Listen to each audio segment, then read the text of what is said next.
ലോകത്തിന്റെ പല ഭാഗങ്ങളിൽ പലതവണയായി കഫ് സിറപ്പ് ദുരന്തങ്ങൾ ഉണ്ടായിട്ടുണ്ട്. കഴിഞ്ഞ ആഴ്ചയാണ് മധ്യപ്രദേശിലെ ചിന്ദ്വാഡയിൽ കഫ് സിറപ്പ് കഴിച്ച 20 കുട്ടികളുടെ ജീവൻ നഷ്ടമായത്. കോൾഡ്രിഫ് എന്ന സിറപ്പ് കഴിച്ചതിന് പിന്നാലെ കുട്ടികൾ മരിച്ചു വീണു. സിറപ്പ് നിർദ്ദേശിച്ച ശിശുരോഗ വിദഗ്ധൻ പ്രവീൺ സോണിയെ പോലീസ് അറസ്റ്റ് ചെയ്തു. സർക്കാർ ആശുപത്രിയിലെ ഡോക്ടറായ പ്രവീൺ സോണി തന്റെ സ്വകാര്യ ക്ലിനിക്കിലെ ചികിത്സക്കിടെയാണ് കുട്ടികൾക്ക് ഈ മരുന്ന് നിർദ്ദേശിക്കുന്നത്. കോൾഡ്രിഫ് സിറപ്പ് നിർമ്മിച്ച തമിഴ്നാട് കാഞ്ചീപുരം ജില്ലയിലെ ശ്രീസൻ ഫാർമസ്യൂട്ടിക്കൽസിനെതിരെയും മധ്യപ്രദേശ് സർക്കാർ ഇതിനോടകം കേസെടുത്തു. ഇപ്പോൾ തമിഴ്നാട്ടിലെ ശ്രീസൻ ഫാർമസ്യൂട്ടിക്കൽ ഉടമ ജി രംഗനാഥനെ ചെന്നൈ പോലീസിന്റെ സഹായത്തോടെ മധ്യപ്രദേശ് പോലീസ് അറസ്റ്റ് ചെയ്തിരിക്കുകയാണ്. എന്നാൽ ഇതുകൊണ്ടൊക്കെ കാര്യങ്ങൾ കഴിഞ്ഞു? കേവലം അറസ്റ്റിൽ ഇതൊക്കെ ഒതുക്കേണ്ടതാണോ? അല്ല എന്നതാണ് ഉത്തരം. കാരണം അപകടത്തിനിരയാക്കിയ മരുന്ന് കുറിച്ചു കൊടുത്തതിനെ തുടർന്ന് അറസ്റ്റിലായ ഡോക്ടർ പ്രവീൺ സോണി താൻ കഴിഞ്ഞ 15 വർഷമായി ഈ മരുന്ന് നൽകാറുണ്ട് എന്നൊരു പ്രസ്താവന നടത്തി. ഡോക്ടറുടെ അറസ്റ്റിനെതിരെ ഡോക്ടർമാരുടെ സംഘടനകളും പ്രതിഷേധിക്കുന്നുണ്ട്. അപ്പോൾ എന്താണ് പ്രശ്നം? ഡോക്ടറുടേതാണോ അതോ വ്യാജ മരുന്നിന്റേതാണോ എന്നതാണ് ചോദ്യം.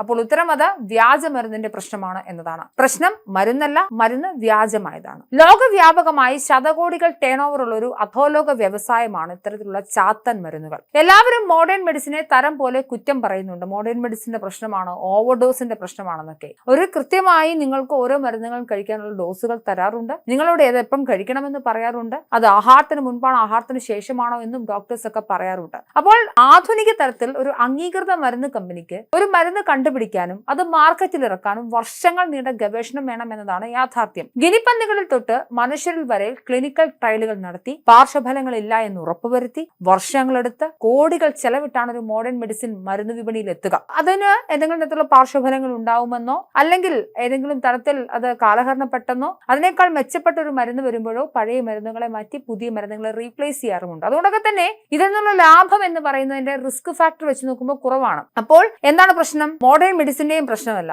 പ്രശ്നം കിടക്കുന്നത് വ്യാജ മരുന്നിന്റെയാണ്. വ്യാജ മരുന്നുണ്ടാക്കുന്ന വ്യാജ മരുന്ന് കമ്പനികളുടെയും പ്രശ്നമാണ്. വ്യാജ മരുന്ന് കമ്പനികൾക്ക് ഇത്തരത്തിൽ എന്തെങ്കിലും ക്ലിനിക്കൽ ട്രയൽ നടത്തേണ്ടുന്നതോ അല്ലെങ്കിൽ വർഷങ്ങളുടെ ഗവേഷണത്തിന്റെ കാര്യങ്ങളോ ഒന്നുമില്ല. അവർക്ക് കയ്യിൽ കിട്ടുന്ന കാര്യം വെച്ച് കുറച്ച് ലേബൽ ഒട്ടിച്ച് ഇത് ഇതിനുള്ള മരുന്നാണെന്ന് പറഞ്ഞ് മാർക്കറ്റിൽ ഇറക്കിയാൽ മതി.